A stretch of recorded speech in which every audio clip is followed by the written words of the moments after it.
This is the 5th part of this manhwa. If you haven't seen the previous chapters, I recommend that you do so. We see Kana cutting and tearing apart a group of sea monsters in the middle of the ocean. And her harpooner companions say that she has become even stronger than they remembered. People watch her from the Union Busan, and after witnessing her feats, they cheer for her. While one of the cameramen capturing her battle asks his colleague if they got all of that, to which he responds yes, but mentions that he feels like the girl is watching them. And through the recording, we see that it's true, as the image is transmitted to all decks of the ship, whose inhabitants also cheer and celebrate the girl's return, in addition to telling the story that she was a refugee like them, just as the captain said. So, they see with hope that even a refugee can become a leader among the harpooners, and they watch her expectantly as an example to follow. All the while, Dohu listens to them from behind and becomes furious with the girl because she deceived him by faking her death. So, he looks at one of the posters with which the ship promotes people joining the harpooners, and the man tells her to just wait, as he won't let them live there as if nothing had happened. As the team returns to the ship, Kana maintains a deadly gaze, ignoring the voices of the people.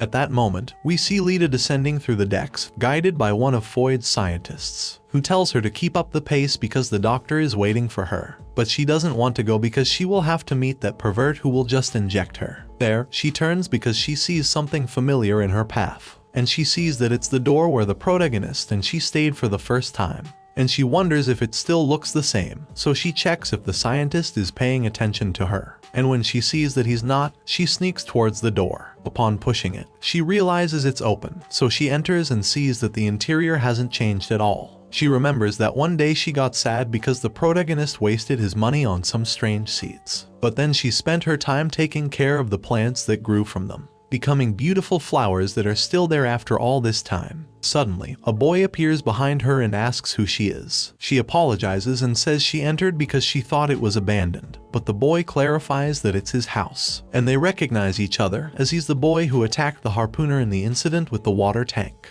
He thought they wouldn't meet again, so he says he's delighted to meet her, and his name is Gun Kim. Both kids start talking, and she tells him that she used to live there 4 years ago, and that it was her brother and she who cultivated that plant, which the boy says grew very well, although he only gave it water. Lita says that the protagonist told her they symbolize hope, but she didn't think they would become so beautiful, which Gun finds very beautiful as well, and he says his hope is to become a harpooner. Lita asks him if he wants to be like Kana, and he says she's great, but his goal is to be a harpooner like Tianma, because they say he was different, as he didn't spy on people or harm them, so he was a true harpooner who protected people. And his words make the girl happy, as she sees that her father became someone else's hope, and she wonders if she can be like that too. But when she wants to touch the flowers, she sees that her hand is full of colorful veins, so she hurries to hide it. Gun asks if she's okay, and she says yes, but quickly gets up and tells him she has to leave now. Then she runs out, scared because the mutation hasn't stopped after all. She arrives at the laboratory, where the doctor tells her she's late, and the girl tells him she wants to remain human and not turn into a monster. The doctor informs her that they didn't achieve much, but they managed to extract the mutagens from Kentrasi. So, while he can't promise anything, they have a decent chance, and he asks the girl to help him with his research because Lita is so valuable that she's humanity's hope. This makes the girl reflect as she enters the capsule where they monitor her body, because she thinks she could help people too and be the key to saving people from the fish disease. But at the same time, she wants to stay with Kana and the protagonist. And we see that, from his tank, Kentrasi watches her. The next day, Gun takes Lita through the pipes that are outside the ship, and she asks him where they're going. He tells her it's a secret place, and that she's the first person he's taken there. So, he takes the girl's hand and tells her to be careful not to slip. This makes Lita blush, and her heart starts beating a little faster. They arrive at the place where there's a pipe dripping a little water. The boy collects it in some bottles. Lita asks him if it's drinkable,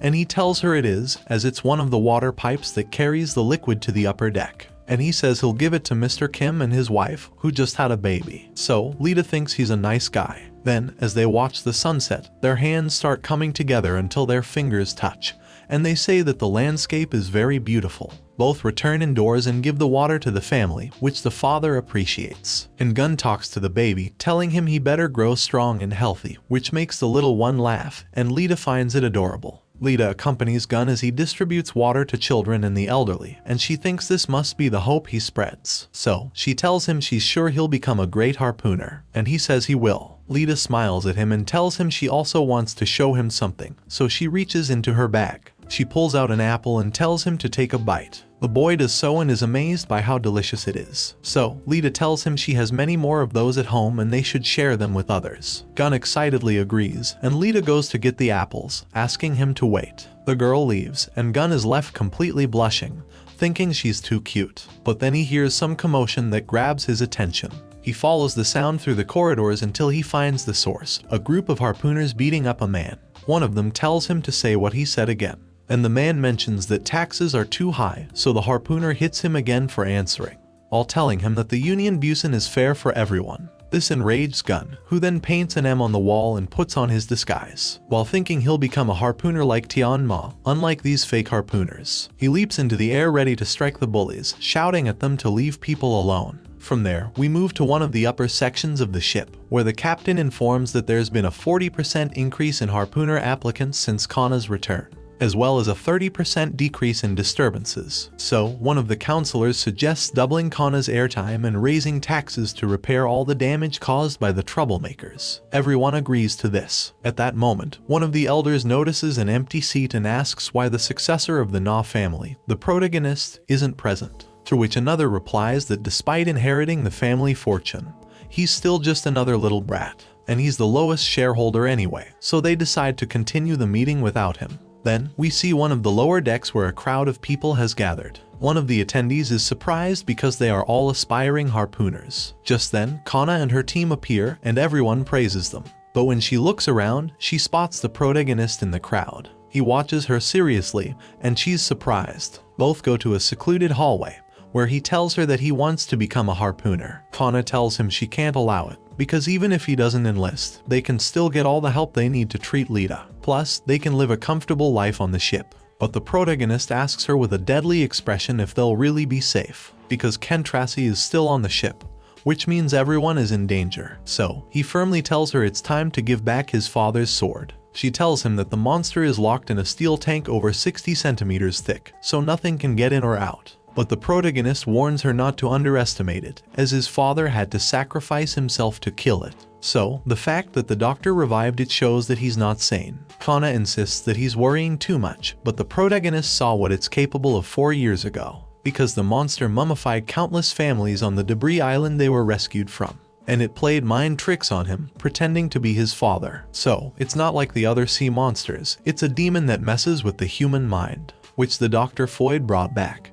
And he knows it's not trapped in there but waiting for an opportunity to escape. Meanwhile, we see the laboratory, where one of the scientists finds the doctor at one of the consoles and tells him to call it a day. The old man doesn't respond and just waves his hand for him to leave. So, the scientist does, admiring his dedication to working so late. But when he closes the door, we see the other scientists lying dead on the floor, and the doctor's body is actually one of Kentrassi's tentacles emerging from a pipe. The fake doctor continues typing uncontrollably until he disconnects the cables that hold the enclosure. This causes all the meters to go haywire, and the pressure from the tank's pipe starts generating leaks. The scientist calmly takes off his uniform and puts it in his locker when the real Dr. Foyd asks him if he's going home already. This surprises the young man, who asks if he wasn't inside the laboratory a moment ago. Just then, alarms begin to sound, so Foyd orders that they need to go to the laboratory immediately. Both of them run there, but when they open the door, it's filled with steam, and the young man asks what's happening. He then sees a tentacle emerging from the pipe where they used to feed Kentrassi. They follow it with their gaze until they reach the tip, where the fake doctor is, and he starts disintegrating after fulfilling his purpose. Foyd orders the young man to shut down all the power, so he rushes and reaches the main lever. But the monster's tentacle crushes him against the metal before he can activate it, leaving him as a deformed mass of dead flesh and blood, which is then carried away through the pipes. Foyd tries to stop it by closing that section of the pipe while calling it his precious experiment. But Kentrassi realizes it and starts writhing inside the tube, until it breaks the screws and is able to lift and break the structure, sending the doctor flying through the air. He gets up with difficulty when suddenly the pressure becomes too much for the tank and water sprays out. So, in front of the doctor's astonished gaze, Kentrassi finally breaks through the metal and emerges from the tank, which, despite everything, the doctor says is phenomenal. Lita carries the apples back when she encounters a demonstration with a banner proclaiming that water is a right. but she doesn't see Gun, and she wonders where he went, when she then lowers her gaze to the ground and sees bloodstains. This frightens her, but then she realizes it's the boy's blood, so she starts following the trail, worried and wondering if he's okay, until she finally arrives at the corner where Gun found the harpooners mistreating the man, and she finds the man holding the boy's lifeless body in his arms. After seeing Lita, he asks her if she knows the boy, as he stood up against the harpooners to protect him, but they simply beat him to death, causing Lita to drop all the apples and kneel beside Gun. She takes his hand and places it against her face while remembering all his hopes, dreams, and good deeds. Lita thinks he was a very kind person and wonders what he did to deserve that. Just as she questions why people kill each other, she cries inconsolably for him. Then a shout interrupts the scene, and we see it's the pirate who survived Lita's attack, the one who called her a monster. But she then thinks about Dohu, the pirate, the mayor, the captain, and the council members, and she angrily asks who the real monster is, as her eyes transform again into those with tears of blood streaming down her cheeks. Suddenly, the ship's alarms start ringing, alerting an emergency that requires all harpooners to take their combat positions. And we see a corridor splattered in blood, where Kentrasi devours dozens of human bodies. The first harpooners rush to the laboratory and wonder if there was an explosion. As heavy footsteps echo in the darkness, floating legs appear before them. The harpooner takes out his flashlight and asks who's there, but as he raises it, he realizes it's a body in the jaws of Kentrasi. Its mouth is filled with corpses that it's slowly chewing. The harpooners scream in terror and try to move away from the monster, but it grabs one and drags him back into the darkness. The next harpooner realizes the monster is following them, and his companion tells him to hurry as the door is about to close. The harpooner manages to barely make it, and the massive metal door slams shut with a loud bang. The harpooner says it was close, and they mention they need to report this to the authorities and request reinforcements. But then they realize they are in one of the residential districts of the ship, which is absolutely packed with people. The harpooners say they're screwed if the sea monster manages to get out. The alarm continues to ring, so people start getting nervous and asking what's happening. There, we see Kentrasi on the other side, and it's revealed that the demon wasn't confined in the tank. Instead, it had been observing the hierarchy and how people open doors, and we see how it uses its tentacle to press the button that opens it.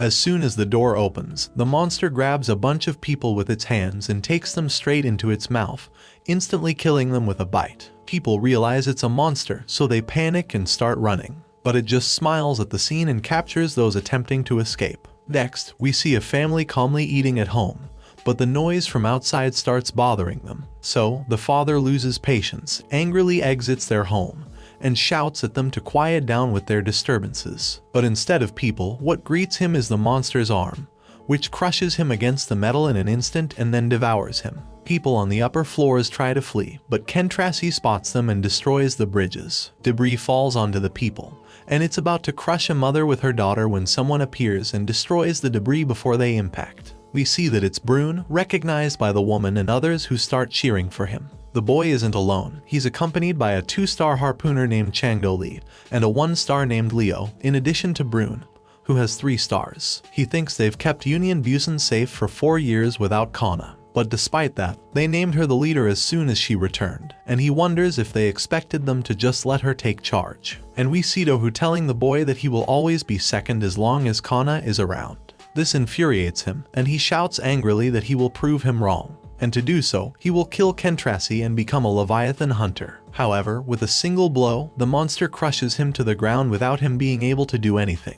People panic again because he killed the harpooner, and the 2 survivors brace themselves because they have to stop him even though he's too fast. They manage to wound him, but the monster attacks and devours them. And it's explained that if the harpooners fall, Union Busan won't have a chance to stop Kentrasi. The place has turned into a hunting ground filled with prey. The captain ascends to the upper deck with the ship's council and informs them that Kentrasi escaped from the laboratory and is attacking Residential District B12. The highest council member assumes that Dr. Foyd has finally left. So, with all the calm and indifference in the world, he orders the captain to close all doors leading to the upper deck. This surprises the captain, and the council member tells him that he wants everything resolved down there. With a somber expression, the captain complies with his order. Meanwhile, the hallways of the lower decks are stained with blood and overflowing with the corpses of the residents. Those who are still alive climb the stairs to the upper decks, escaping from the monster, and they ask for the doors to be opened to let them pass. But the harpooners refuse to do so, saying that those from the lower deck are not allowed access. The people plead, saying there's a sea monster, but the harpooners stand firm by their orders and threaten to shoot if they don't retreat. Then Kentrasi appears, smiling as it sees the concentration of prey gathered for it. So, it extends its claws to start devouring them. But then a harpooner appears and swiftly cuts off almost all of its fingers with a rapid motion. He then drops down onto the monster and slices through its entire face with a clean cut. This makes Kentrasi scream in pain and fall backward. The frightened people realize they're still alive and wonder if it was Kana who saved them. But when they look closer, they realize it's the protagonist, the one they still don't know who he is. Then the elderly woman he helped when he was a child recognizes him and says he's Tian Ma's son, who has become a grown man. This surprises the people, who then realize he resembles his father and cheer him on fervently to help them and kill the monster. The monster rises again in front of the boy. The protagonist greets it, saying 4 years have passed and he could have died that day. But he never stopped thinking about his father, not even for a second. His body was covered in scars, a testament to the hell he went through to keep his family safe, and the love that was engraved in his flesh. He says that's what it means to be unforgettable, like the noble scars on his body that never faded. That's what his existence represents for everyone on that ship, and for that reason, the monster has no right to mock him by imitating his appearance. And since his father sacrificed his life to kill the monster, it has no reason to continue living. With hatred, he yells that this is the day it will die forever. The furious monster lunges at the protagonist with its jaws open. He dodges its attack and cuts through Kentrasi's side. The monster shrieks and retaliates by striking the protagonist with its arm, which he blocks with his sword. But he's still thrown forcefully against the ship's metal walls. People worry about the boy, who, as soon as he recovers, sees the monster launching itself at him again. It destroys the wall with a blow and hurls him along with the debris. Then it tries to devour him. However, the protagonist manages to block its teeth with his sword, causing the force to send him flying again. Instead of showing concern, the boy smiles as he gets back on his feet. This makes Kentrasi realize something. He has entered an area filled with harpooners on every level, led by Kana. She tells the protagonist he did a good job and, to the surprise Kentrasi, orders the hunt to begin. Kana gives the order to open fire, and all the harpooners shoot their weapons at the monster. Kentrasi is showered with a rain of sharp harpoons that he is forced to shield himself from. But this only enrages him further, and he starts attacking the humans, cutting through the railings where they stand and crushing anyone he can see. Then a harpoon pierces his hand, and we see the harpooners firing more of them with ropes attached to the triggers. In a moment, they manage to immobilize the monster. Kana signals, and a truck accelerates and speeds towards the monster's body. It deforms his skin and makes him spew large amounts of blood from his 2 mouths. However, this isn't enough to finish him off, and no matter how much the truck keeps pushing, the monster manages to free one of his arms to lift and crash it against the ceiling. Leaving the truck useless, he then uses it to crush more harpooners who are trapped in the debris. They are left wondering fearfully how they are supposed to defeat him. Kana's companion warns them that they'll be dead the moment they stop attacking, so she orders them to keep shooting. The harpooners resume their projectile barrage, but the monster counters with its tail and throws the truck again to interrupt them. Kana and the protagonist make their way through the flying debris and launch themselves to attack Kentrasi. They succeed in landing with a whirlwind of cuts that leave 2 large X-shaped marks on the beast's back. The monster screams in pain and attempts to use its tail to strike them down. However, just before it hits, the two manage to cut the tail simultaneously into pieces, sending its remnants flying due to the force of the strike. The protagonist leaps into the air, and his cut goes through one of the tentacles into Kentrasi's flesh. This surprises the harpooners and causes the monster to shriek. Kana runs along its back, leaps into the air, and lands with a heavy impact on Kentrasi, releasing torrents of blood. Just like with the protagonist, this surprises the harpooners, who comment that she isn't human. Kentrasi writhes in pain as blood and saliva drip from its mouth. The harpooners cheer, saying they won, and encourage Kana to finish it off and deliver the final blow to the monster. Then she remembers her parents' deaths and sadly wonders why they have to be devoured by monsters. Humans aren't meant to be food. She tells the monster that if they challenge them to a fight, that's what they'll get. If they mess with them, they'll pay the price. With a deadly look, she asserts that humans aren't as weak as it thinks. Kana raises her swords and tells Kentrasi to allow her to send it back to the abyss. But suddenly, a barrage of harpoons pierces the girl's back, throwing her off balance and leaving her an easy prey for Kentrasi to strike with his tentacle. He knocks her far away. The harpooners, furious, look around asking who shot her. We see the girl struggling to get up, looking at a shadow hiding in the darkness, and she identifies it as Dohu. But before she can communicate it, the monster strikes her again, leaving her unconscious, wondering why Dohu did it. We see Dohu in hiding, asking her if she thought he would just sit by and let her become the heroine of the ship. Kentrasi prepares to devour Kana, but a powerful impact stops him and slams him to the ground. It's the protagonist, who stabs the monster's head with his sword and tells him he's going to blow him to pieces. He then starts injecting gas from his weapon into the beast's flesh, causing it to swell just like with the female Genon. Kentrasi realizes this and starts running in terror with the protagonist on his back. He smashes through a wall to the outside, getting rid of the boy. The protagonist manages to land on the debris, and from the splattered blood, he sees the monster climbing towards the upper decks. He angrily shouts if the monster thinks it can get away from him. Inside, Kana struggles to get up, thinking they were so close to killing it. The harpooners rush to help her, but with a deadly look, she turns and throws her sword towards the hiding spot of the treacherous harpooner. Although she doesn't hit him, he falls off the platform to the lower level, exposing him to the other harpooners. They see that he was carrying a weapon and ask him in surprise if he really was the one who shot the girl. Dohu doesn't respond and angrily shouts at them not to stand still and to arrest Kana immediately because she just attacked him. But the girl tells him that everyone risked their lives to capture the monster, but he let it escape. This makes all the harpooners look at him with anger, and Dohu insults them for not helping him. Then Kana asks him if he's not the one who knows better than anyone what happens to those who go against the laws, because he broke 3 of the iron rules he always mentions. Dohu asks her how she dares to raise her voice against him and calls her a dirty refugee bitch. But the girl doesn't fall for his provocation and tells him that he hindered the duties of a harpooner while trying to kill a fellow comrade. He yells at her to shut up because, as a high-class harpooner, he is the law. So Kana mentions his most significant crime, which is putting the Union Busan in danger. Fed up with hearing her, Dohu draws his sword and charges at the girl, shouting that he will teach her manners. But she sentences him to death, and in a swift movement, she lunges and decapitates the traitor, whose lifeless body falls into a pool of blood. However, Kana starts to sway because she has lost too much blood. As she collapses, she says she must go help the protagonist. But she ends up falling without being able to move, and before losing consciousness completely, she mentally asks the protagonist to stop Kentrasi. There we see the monster, still climbing the ship to the astonishment of the people.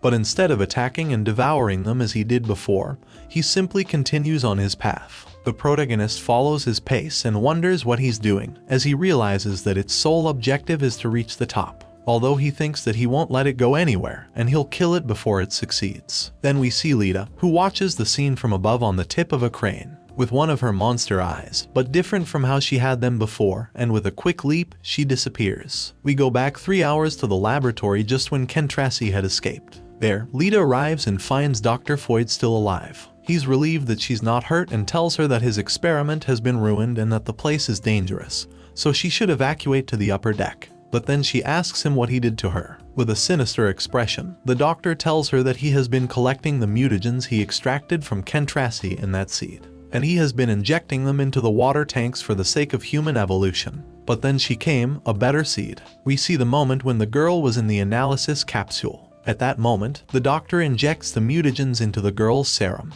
He says he trusted her guts, and now, thanks to that, Lita has Kentrasi's mutagens flowing in her blood. He asks the girl if she can feel the change and if she still has control over her consciousness. But as he gets closer, he notices that the girl's eye has changed and tells her that it's beautiful. She tells him he has no idea what it truly is, but the man says it doesn't matter anymore and tells her to show him what she can do. And we see when the girl arrived at the scene. One of the harpooners arrives with the council and informs them that the mission failed, as Kentrasi escaped from the lower deck. The captain asks what the hell his troops are doing. The harpooner tells him that they were all wiped out, to the point that even Kana was rendered unconscious. This surprises the council members, who say it's pathetic that they failed to take down a sea monster with all those men. And the captain asks if that means there's no one left on the deck who can stop Kentrasi. Then we see a reporter reporting from the area where the disaster occurred. He broadcasts images of the place filled with corpses to the upper decks. Some simply enjoy the event and say that the lower deck is in trouble. Some are horrified that even children were killed, but all they do is ask for more drinks to sleep well at night. The council orders the captain to open the lower decks to lure the monster there,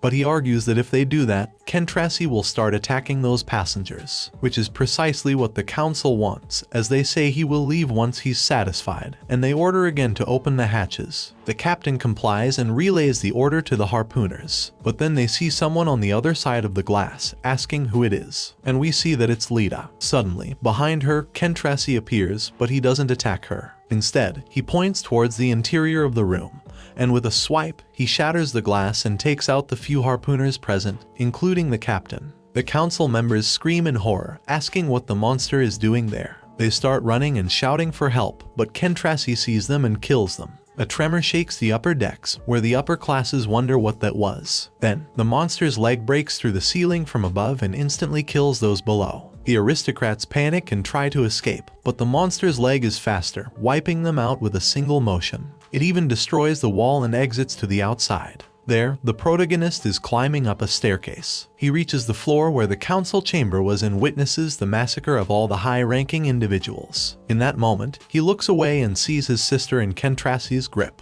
The monster extends its hand toward the girl and then gives a slight glance to him. The protagonist shouts for her to come back because it's dangerous, but the girl tells him she's fine, as Kentrassi is keeping her safe. The protagonist asks her what she's talking about and insists she walk slowly towards him. Lita turns her gaze towards the monster, exchanging intense looks with it. Then she tells the protagonist that Kentrassi believes she's his daughter. He responds desperately that it's not possible and shouts for her to come back to him. It's then that suddenly Sonia appears and cuts the monster's hand, causing it to writhe in pain. She then takes Lita and moves her away from Kentrassi. However, Kentrassi still maintains eye contact with her and hurries to not let her go. Sonia shouts to the protagonist to duck because the blow is coming towards both of them. After quickly turning, he obeys and manages to dodge the mass of flesh. Then a crane hits the monster in the head, leaving it stunned for a moment. We see that it's Gongti, who remarks that it was a good hit. He tells the protagonist to go on the offensive. So, the protagonist runs towards Kentrassi and in one swift motion slices through its entire abdomen,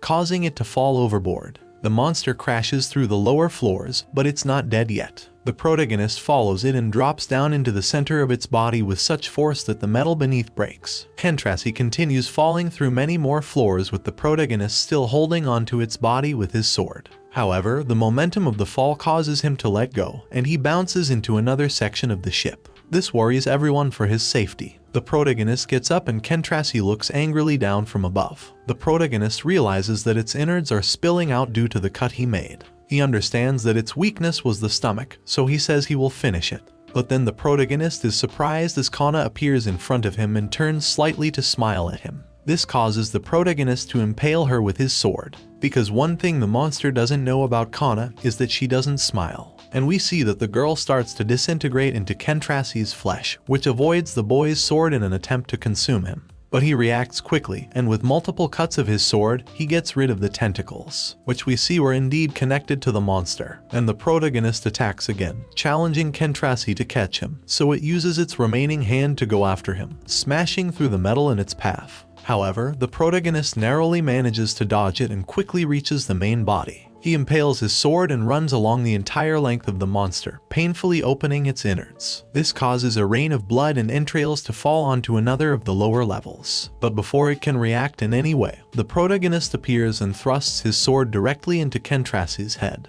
injecting the gas that begins to inflate the flesh, and before it explodes, the protagonist shouts that it deserves to die more than twice. As a result, the monster promptly explodes, causing a shower of blood in the surroundings that bathes the astonished onlookers. They watch in disbelief as the protagonist stands victorious over Kentrassi's corpse, and they call him a Leviathan hunter. Dawn arrives at the ship, illuminating the torn body of the monster. This impresses the people, and Sonia takes pride because that's the protagonist for them. And all the people start celebrating, saying that a Leviathan hunter has come to save them. Among them is the official Lee, who recognizes the protagonist. This catches the attention of the crowd and the cameraman, who wonders who he is and if he's a new harpooner. But the official hurries to make him focus the camera and make sure to record all of that, because it's the moment the hero of Union Busan is born, and the scene leaves everyone present and those watching the broadcast amazed. Moments later, the protagonist runs to his sister and asks if she's okay, if she has any injuries, to which she responds that she's completely fine now, and we see that her monster eye has disappeared. The protagonist also notices this and is happy about it. However, she wonders why she feels so sad, and if it's because of Kentrasi's death, because the monster could have escaped to the sea, but instead, it decided to climb to the upper deck. And the protagonist asks if she was the one who called it there, which Lita admits. The protagonist asks her why she did it, and Lita tells him that humans stole Kentrasi's nest and its babies from it, and she was trapped in that tank all the time, shedding tears of anger. So, when she got out, she was determined to kill every human on the deck. That's why she called him to the upper deck, to change the order of who should die first. But she says that the protagonist prevented the massacre from being completed, while the body of the beast is lifted before her eyes. The crew starts with repairs, and a couple of men say it was a tough victory, as the ship received a lot of damage. And they go to the council room, where they say especially since all the shareholders from the upper deck were killed, because their big egos couldn't save them from death, in addition to half of the heirs dying, and the other half being busy claiming the inheritance. So, they say it's finally their moment, as the tragedy proved to be an opportunity for both, since the only surviving shareholder is the protagonist, who's only 20 years old, the perfect age to be used as their puppet. So, they plan to sweet-talk him in order to take control of the ship. From there, we move to the ship's hospital, which is overflowing with the number of wounded left by the attack, and where Kana is also found, bandaged and connected to a ventilator, whom the protagonist visits. The doctor tells him that her injuries aren't that bad, but the problem is they're running short on disinfectants and bandages because there are too many wounded, and he says they won't survive until the next day if they don't find medical supplies to treat them. And he says they'll have to make a decision about whom to prioritize with the resources they have at the moment. The day passes, and the sibling shareholders encounter the protagonist in one of the hallways, where they tell him they heard about the critical need for medical supplies. Both introduce themselves as the CEOs of their company and say they're looking for him with the hope of being able to help. This surprises the protagonist, and they tell him they have a whole warehouse full of emergency medical supplies. So, the protagonist greatly appreciates their help. But the older brother tells him that these are quite expensive, so unfortunately, they can't give them for free. This worries the protagonist, who asks what he can do then. The older brother tells him they might reconsider if he does them a small favor, and he explains that what they want is the water management rights of Union Busan, because the shareholder who was in charge of it before was killed, which means the protagonist doesn't have a company to manage it. But if he allows them to take on that responsibility, they guarantee that the water will be of even better quality. So, they offer him the contract, while they think that once they get the rights, it's only a matter of time before they become the third most important company. And they hope the protagonist takes the bait. The boy asks the butler if he has the right to make that decision, and the butler confirms it, since he's the only remaining shareholder in Union Busan. However, the protagonist reflects on this and remembers the scene he saw in the water tank when they just returned to the ship. So, he asks if he can think about it and give them an answer tomorrow, to which the siblings agree. But the butler thinks the scent of money has already started attracting the snakes, as they are cold-blooded businessmen who only care about money. In addition, they won't be the only ones, as he's sure more will come coveting Lita and the protagonist's powers, who is stressed by the decision he has to make. The butler thinks the boy is too young and inexperienced to deal with men like them, and he worries about how the kids will survive in that nest of vipers. Back at the hospital, the protagonist tells his group what happened, and Sonya asks if they can just give them the water rights. But the official Lee tells her it's not that simple, because the company that managed the water for the past 4 years raised the price too high. And the siblings' company is known to be ruthless, so nothing good will come from giving them authority over the water. The protagonist admits it's true, but says they really need the medical supplies at that moment, and he puts his hands on his head, frustrated by having to make that decision. To which Gongti responds that whoever wants to wear the crown must bear the weight. But then someone behind one of the curtains tells them they're too noisy, and that obviously, they should choose the supplies. Sonya peeks out, asking who's there, and they see it's Brune, who is still alive. And he, annoyed, says of course he is, as he wouldn't let that sea monster kill him. Although Sonya points out he's saying that while being basically mummified by his wounds. Embarrassed, he tells her to shut up because he's still Brune, the 3-star harpooner, and she recognizes him, as she heard he always faints in 3 seconds. And she tells him she was impressed by the way he attacked Kentrassi, and she likes reckless men like him. But the boy gets uncomfortable and tells her he doesn't like girls like her, so he asks her to stay away from him. But she doesn't, and instead licks his cheek, asking him if he's playing hard to get, which makes the boy furious and start wriggling in his bed, yelling that he's going to kill her. And Sonia laughs while Gonti asks her to stop teasing him. Then Brune calls the protagonist and tells him to do everything he can to get those medical supplies and save Kana. The boy stays silent for a moment and asks Brune if he's not the one who ignored all his orders saying he didn't need her. And he admits it, but says he realized he's not even close to her level, and that Union Busan needs her, so he must do everything he can to save his commander. The whole group smiles hearing this, including the protagonist, who tells him he'll do just that. All the members of the ship's board are gathered in a room by the protagonist, and the older brother asks why he announced it so suddenly. There, the businessmen find out that the protagonist is the last surviving shareholder, so he now has absolute authority, besides being the harpooner who took down Kentrassi on his own,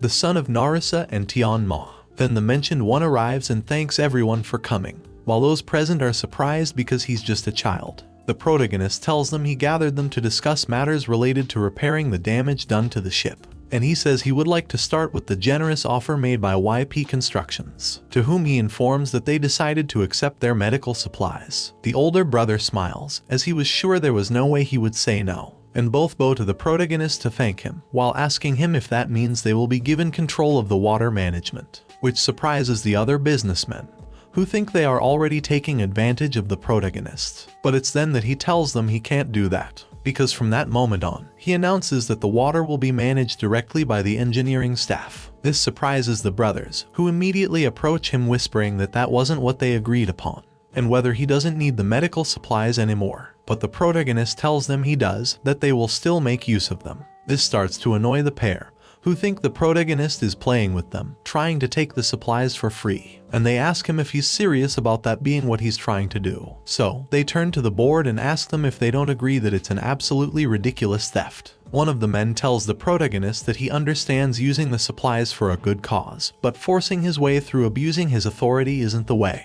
And the older brother supports his point, saying that a man with authority should know how to abide by the laws better than anyone. This makes the protagonist ponder for a moment, and the older brother mocks him in his mind, thinking that the protagonist is a child who has no idea how things work in the real world, because there's a separate set of rules for the privileged. Then the protagonist says he agrees, as he never intended to take them for free, and his butler appears with a briefcase, which they discover is filled with gold bars once he opens it, which surprises the businessmen. However, the older brother says that's just a drop compared to the ocean of gold that the water pipes are. But when the protagonist asks if that will work, the businessmen say it's more than enough to buy a warehouse of medicine. So, the older brother gets angry and says if that's how it's going to be, he'll show him the power of a true businessman. And he starts by saying they seek trust more than profit, and that their deal was that they would give the medical supplies in exchange for water management rights. But if that's how he wants to resolve it, then he can forget about the agreement. The protagonist then asks them if, despite people dying on the deck, they still choose to refuse, and both think that won't work with them.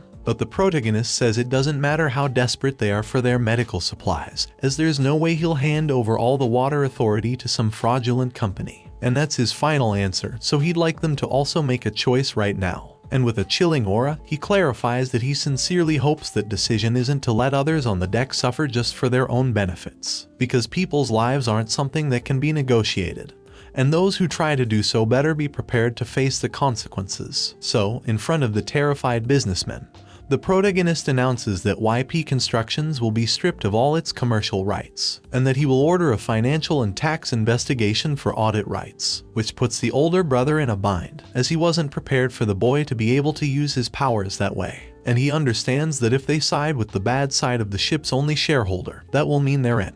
So, both apologize with a deep bow, and the older brother asks that they please make good use of the supplies. The protagonist thanks them and says the harpooneros are on their way to collect them, so they shouldn't forget to take their payment, while the pair thinks they ruined it, as they underestimated the protagonist, when in reality, all along, he was a wolf hiding his fangs, which is why the butler watches the boy proudly. The hospital staff celebrates the arrival of the supplies, and we are told that with them, many lives could be saved, although Kana remained unconscious. The doctor tells the protagonist that they did everything they could, but the rest now depends on the girl. So, he kneels by her bed and takes her hand while telling the doctor that she'll overcome it because no one is as strong as she is. At that moment, we see Kana in a dress in a completely white environment, where Tian, who is sitting next to her, tells her to get up and not give up so easily, and she stands up surprised after recognizing him. Kana realizes that she doesn't have her eye patch, so she asks if she's dead, but he tells her no, that they are inside her consciousness, which means she's still alive. And the girl understands that she called him in dreams again, although she's glad that even so, she can talk to him, because she has never stopped regretting that day. There we see the harpooneros healing the wounds that Tian Ma inflicted on Dohu,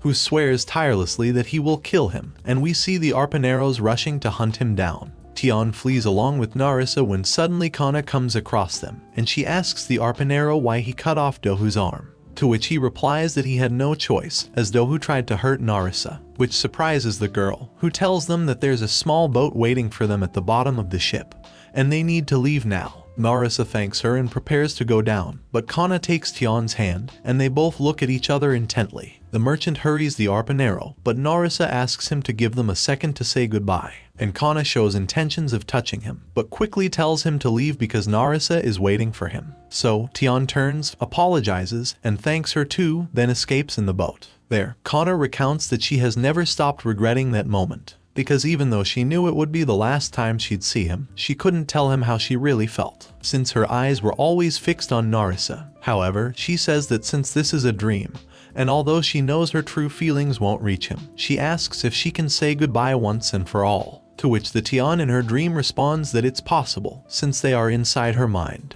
And Kana confesses to him that she has always loved him, from the moment he saved her from the refugee ship, and that she hasn't stopped loving him. So, she finally bids farewell to him and stands on tiptoes to kiss Tian, when suddenly we return to reality, and we see that Kana, still unconscious, has just kissed the protagonist. There we see him taking care of her, still unconscious, while he remembers that she was the savior who rescued them, knowing she would lose everything she had, in addition to being the strongest and most devoted person he knows. So, since the day she saved them on the building island, he has considered her his heroine, and he tells her that he has always lived by her side, wanting to be like her. He gently takes her hand and tells her that's why she has to get up, because she can't leave them yet. Then she makes a small sound that surprises the protagonist, and he asks if she hears him. But as he doesn't get a response, he leans over her, calling her name. Silence prevails, so the protagonist's hopes of the girl waking up fade away, when suddenly, Kana reaches out an arm towards him until it reaches his face. But before the protagonist can thank that she's okay, the girl sits up and kisses him deeply. Then she falls unconscious again, leaving the protagonist blushing, completely astonished, but then worried again when he sees that Kana didn't wake up. From there, we move to a huge faucet releasing a strong stream of water. The chief of the engine room opens it for all the residents who celebrate having clean water. This is thanks to the mechanics finishing connecting all the pipes. One of the residents then asks if that means they can use the water as freely as before, and the chief tells them yes, so everyone starts thanking him. But he asks them not to, as all he did was fix the pipes, and he points to the guy behind him, who they should be thankful to. And we see that it's the protagonist, but with a distant look due to exhaustion. So, the chief approaches him and thanks him for giving the water back to the people, which wakes him up. They shake hands, while the chief is surprised by how much he has grown and asks if he's already an adult. Then one of the workers hugs him and says he knew he would become someone great. And he boasts to the others that he's the one who taught him to count from 1 to 10 when he was just a scatterbrained kid. Not to mention he saved him when he got stuck fixing the pipes. And he's proud because, according to him, he practically raised him. But the protagonist just nods with a distant look again. The protagonist continues his way through the ship, and everyone recognizes him as he passes by, so they start shouting his name, surprising Sonia and Gongti, who tell the protagonist that he's super popular, but he continues with the distant look. Sonia then asks why he's so out of it, but Gongti asks back if he really is, as he thinks it's the same dumb expression he always wears. The protagonist turns and tells them he'll see them around, but then he steps wrongly on a step and starts rolling uncontrollably down the stairs. So, Gongti admits that he's acting strangely, and Sonia suspects that something must be happening. Gongti asks where he's going like that every day, and she tells him obviously to visit Kana. The harpooner asks what's the point if she still hasn't woken up, and Sonya tells him that's precisely why he goes to see her. She tells him that when the rescue team gathered to find Genod's nest, the protagonist had become uncontrollably furious because he had taken his sister hostage. But as soon as Kana told him to calm down, he did so without a word. Gongti says that's normal, as Kana is extremely scary, and he praises the protagonist for it, saying he's smarter than he thought for knowing when to back down in the presence of a stronger warrior. But this only frustrates Sonya, as it's not that at all, and she says he's really a clueless old man. And she leans frustrated against a railing while looking at the protagonist because she bets he doesn't even realize the real reason. The protagonist continues stumbling down the hallways, wondering if she will finally wake up that day, when suddenly he comes across a suspicious man, who looks at him and takes out a knife from his jacket. The protagonist remembers what happened the previous night and reflects that she must be slowly improving because she moved. But then he remembers the kiss and blushes, thinking that the girl probably won't remember when she wakes up, or that she might get mad if she finds out. Just then the assassin charges at him with the intention of stabbing him. But before he realizes it, the protagonist turns around and knocks him out with a kick. However, he gets scared by what he just did and worriedly apologizes, asking the man if he's okay. But he's completely unconscious. There, the protagonist shouts in his mind that he didn't want to do it, but it became a habit from his training with Kana. Then he notices the man's knife, and we see that he had been sent by the YP Construction brothers. They both gather in a secluded area of the ship where there's barely any light and acknowledge their failure, while wondering how a commoner like the protagonist dares to appear and change the rules of the upper deck. And they say they'll have to get rid of him before he becomes a bigger threat. So they'll have to think of another plan. But then a screeching sound behind them catches their attention, and we see that it's Lita, who tears the metal of the hallway with the claws on her hands. The brothers ask who's there when a bunch of tentacles emerge from the girl's back. And in the face of the businessmen's screams of terror, the tentacles launch at them and capture them. Then they drag them into the darkness, from where they never return. The next day, the butler informs the protagonist's group that both businessmen disappeared during the night without leaving a trace. Sonya says she's sure they were the ones who ambushed the protagonist, so they probably fled after thinking they might have been discovered. But then the protagonist sees the claw marks on the metal and asks if anyone has seen Lita. Sonya says she hasn't seen her since noon the previous day. This worries the protagonist, who thinks it can't be possible. We then move to the dark depths of the ship where Lita, still with her manifested tentacles, hides in a corner, covered by a blanket. Breathing heavily with concern, she wonders why she can't change back to her human form. We then see the prison where Dr. Foyd is locked up and he asks who the figure in front of his cell is. It's Lita, who is increasingly losing control of her mutation, and she begs the doctor for his help. But instead of giving her a solution, he tells her to use that power. The girl tells him that she was only trying to punish the people who were bullying the protagonist, and now she can't change back to her normal form. So she asks him to help her return to her human form. But Foyd refuses, saying that once a caterpillar has become a butterfly, it can't become a caterpillar again. So she won't be able to go back, and he suggests she accept it. However, the girl slams him against the wall with her tentacles. Furiously, she asks if she has to live like this, to which the doctor responds that no, as she will slowly keep changing until she becomes a stronger and more beautiful sea monster. And he asks her why she would want to stay human when she can become the alpha predator and live freely in the ocean. So, the girl replies that she should have never come to see him because she wouldn't have reached this point if it weren't for him. As he slowly drowns, the doctor tells her that if she hates him, then she shouldn't hold back and do whatever she wants with him, because she has the powers of a monster to do it. This realization makes Lita aware of her actions and she lets go of the doctor, telling him before she leaves that she's not a monster. Then the harpooner guard appears, asking what the prisoner is muttering. But when he enters, the girl has already disappeared, and the doctor tells Lita to go wherever her instincts take her because that's the final destination of his research. The protagonist goes to the official Lee and asks if he has seen Lita, to which he responds no and asks if something is wrong, to which the protagonist also replies no and just asks him to let him know if he finds her. Then we see that Lita sees the protagonist from one of the upper levels and wonders what he will do.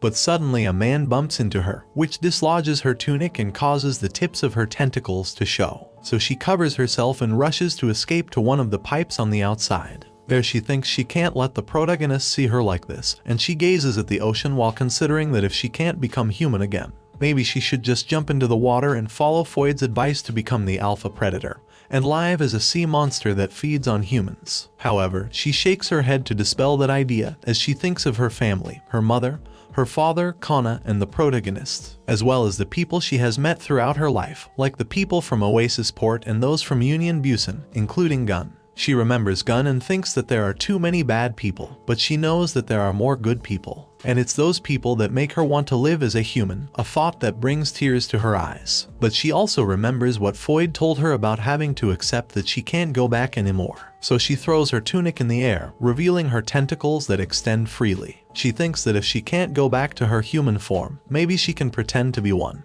She wraps herself in her tentacles, and just like Kentrassi, she makes the cocoon begin to replicate her skin. At that moment, Kana opens her eyes and struggles to sit up on the bed. She realizes that the protagonist is sleeping on top of her. She wonders how long she was unconscious. After seeing the hospital, she deduces that the protagonist must have defeated Kentrassi. So, she caresses the boy's head and tells him in her mind that he did a good job. This wakes him up, and their eyes meet as soon as he opens his eyes. The protagonist then gets up surprised and tells the girl that he thought she was gone forever. He was so worried that he prayed every day. This makes the girl apologize. Then Lita arrives, surprised to find Kana awake. And this, in turn, surprises the protagonist, who tells Lita that he looked for her everywhere. Kana smiles at the girl, so she rushes into her arms and asks her not to get sick or die. The harpooner promises that she won't, hugging her back, just like the protagonist does. While Lita thinks that if she can't go back to her human form, she will become a monster. But a monster that protects humans, as we see the pipe where Gun drew the water he distributed to people. Its droplets now nourishing a pot made from his helmet, containing the flowers that both he and the girl helped grow. And that's how the 5th part of this manhwa ends. If you have made it this far in the video, let me tell you that you have been one of the few people to get here, so comment the word Leviathan in the comments. Remember to subscribe so you don't miss any videos. With that said, see you in the next video.